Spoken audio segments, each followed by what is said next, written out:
Welcome! In this video, we'll look at how to organize lessons into morning and afternoon work. Let's get started.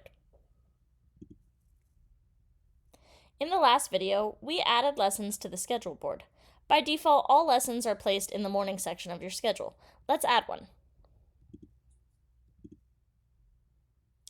To place a lesson in the afternoon, we use the morning-afternoon toggle that's over next to the day buttons on the card. If we switch it to afternoon and then click the day, it'll show up in the afternoon section of your schedule instead. You can switch the toggle at any time on any card in order to schedule cards in the afternoon.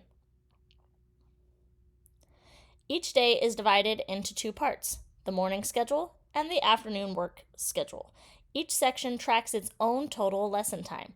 In the morning, your time is under the day, and in the afternoon, your time is listed at the top of that section. If you prefer to focus on just your morning lessons, you can hide the entire afternoon section by clicking the Hide text. That way you can focus on what you want when you want. After the cards are on your schedule board, you can always move them from day to day or even from morning to afternoon, as you're seeing here. To remove a lesson, simply click the X on the card and it'll go back over into the rail. In the next video, we'll look at switching between student view and day view. See you there, and happy scheduling!